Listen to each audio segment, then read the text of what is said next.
recent bushfire in Australia is the worst bushfires in history and disturbs the hearts of people all over the world.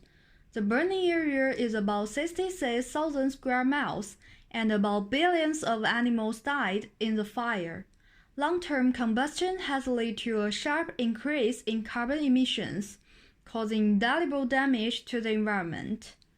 Let's take a look at the issue of Australia's carbon emissions. In December 2008, during Kevin Rudd's presidency, the Australian government published a white paper on reducing greenhouse gas emissions and proposed an emissions trading plan to reduce emissions to 5% and 15% below emission level in 2000 by 2020. Although the government has implemented measures on carbon emissions, the data shows that after 2013, Australia's overall carbon emissions didn't have a obvious change and are far away beyond the target. However, Australia's failure to meet its carbon emissions target is closely related to its policies. After the publication of white paper in October 2011, Australia passed the Clean Energy Series Act, which determined that Australia will start collecting carbon taxes from July 1, 2012, and the tax objects are those large carbon emitters in industries such as steel and coal. Under the taxation, emissions have fallen and the economy is performing well, while as the financial crisis fermented and the recession of mining, Australian voters started to complain about the taxation. 2 years later, the carbon tax was repealed. The abolition of the tax caused carbon emissions rising year by year. The bushfire in 2019 also accounted for about 75% of Australia's annual emissions. However, the Australian government still stated that it's not necessary to strictly control carbon emissions. Australia's goal is to reduce emissions by 26% to 28% till 2030, but according to government's own forecast, carbon emissions will only drop by 16%, which is far more than the required level. We have made some inferences about why the expected standard has not been achieved. The first is Australia's dependence on fossil fuels generation. In 2018, coal, oil, and gas account for 94% of Australia's primary energy consumption and 81% of its electricity, which led to a massive increase in carbon emissions. Secondly, the sway of government policy is also the reason for ineffective governance of carbon emissions. The carbon tax introduced in 2012 was abolished just in 2 years. Thirdly, mixed political games also lead to ineffective implementation of policies. Mr. Rudd proposed a plan to cut carbon emissions in 2008, but 2 years later, he stepped down. In the past years, Australia is just one of the big emitters.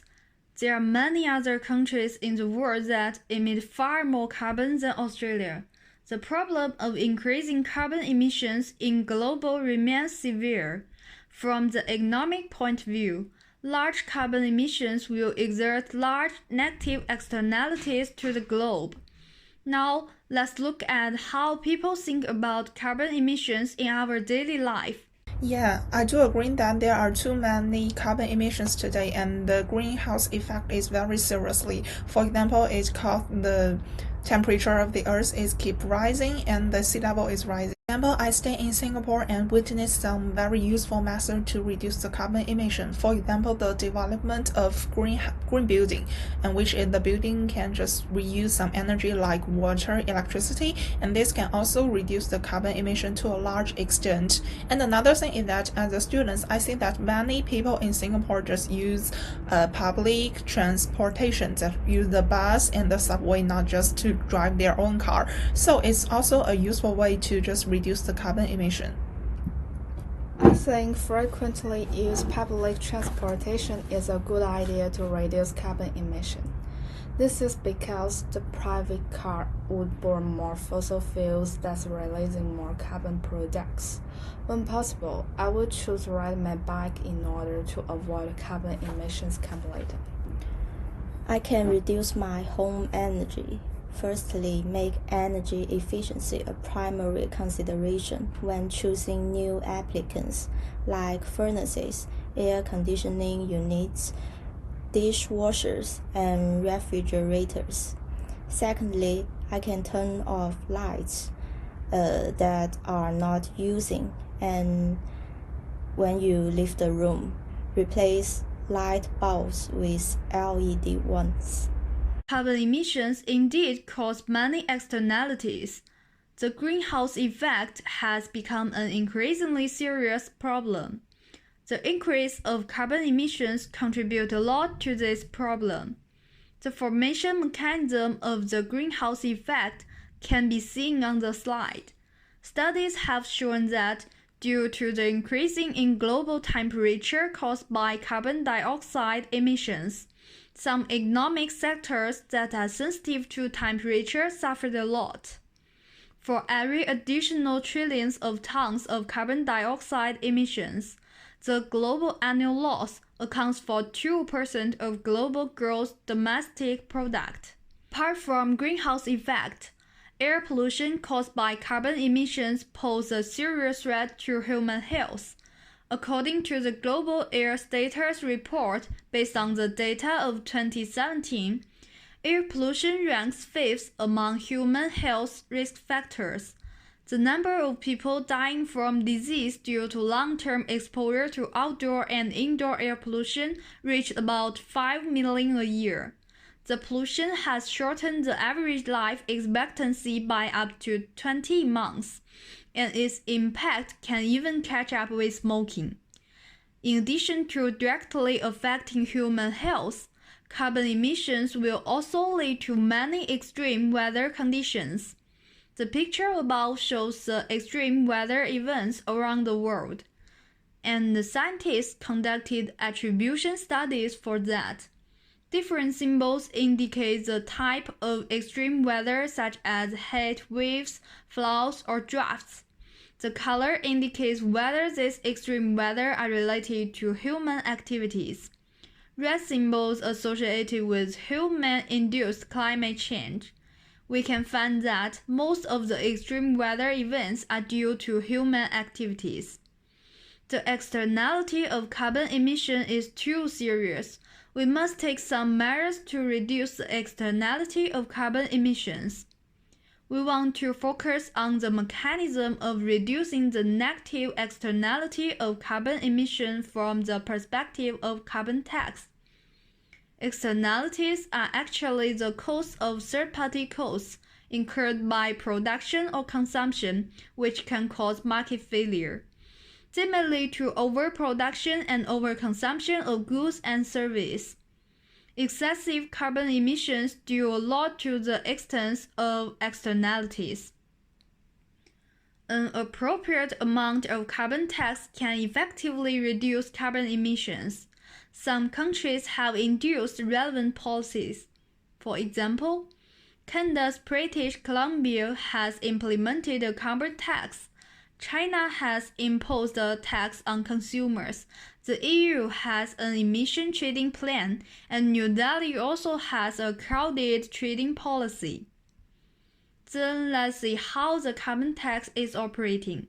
Through this chart, we can see that when there is negative externality, the marginal social cost is greater than the marginal private cost. At this time, the free market equilibrium output is Q1, where private costs and benefits are equal. But when considering the external cost of production, the efficient equilibrium output is Q2, which is lower than Q1. Therefore, we can increase the private marginal cost through taxation to achieve the balanced emission of Q2. The scale of the tax is the vertical distance between the two cost curves. and the revenue from the carbon tax is the unit tax multiplied by the quantity Q2. So we theoretically find out how the emission is reduced by implementing taxation.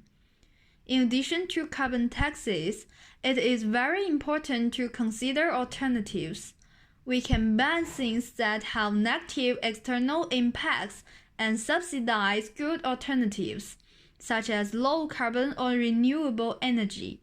The government can integrate special funds from various departments to encourage development of new energy.